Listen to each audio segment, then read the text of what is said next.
மனிதன் மௌத்தாகிவிட்டால், மரணித்து விட்டால், அந்த மனிதனுடைய உடம்பிலிருந்து அவனுடைய உயிர்கள் பறித்தெடுக்கப்படுகிறது. அந்த உயிர்கள் உடம்பிலிருந்தும் நரம்பிலிருந்தும் எலும்புகளிலிருந்தும் பறித்து எடுக்கப்படும் அந்த வேகத்திலே அந்த உடம்பு புண்ணா போய்விடுகிறது. எந்த ஒரு மையத்தும் அந்த காட்சியை தாங்க மாட்டார்கள்.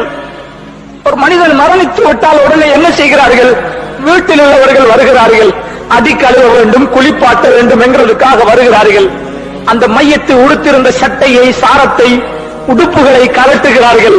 கலட்டத் தொடங்கும் பொழுது அந்த மையத்து ஒரு சத்தம் வைக்கிறது, ஐயுகள் ராசில், என்னை குளிப்பாட்டுபவனே, என்னை குளிப்பாட்ட வந்திருப்பவனே, இப்பொழுதுதான் என்னுடைய உடம்பிலே உயிர் கலட்டப்பட்டு உடம்புகள் புண்ணா போயிருக்கிறது.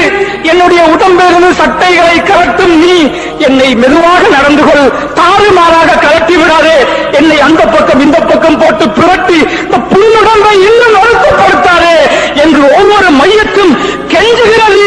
இந்த நேரத்தில் அதிகமாக அந்த மையத்து கவலைப்படுகிறது என்று நபி ஸல்லல்லாஹு அலைஹி வஸல்லம் அவர்கள் சொன்னார். ஒவ்வொருத்தரும் அனுபவிக்கிறோம், ஒவ்வொருத்தரும் மௌத்தாக இருக்கிறோம், ஒவ்வொருத்தருக்கும் இந்த சக்கராத்து வர இருக்கிறது. ஒவ்வொருத்தரையும் குளிப்பாற்றுவதற்காக குடும்பத்தார்கள் வருவார்கள், நம்முடைய சட்டைகளையும் கலட்டுவார்கள்.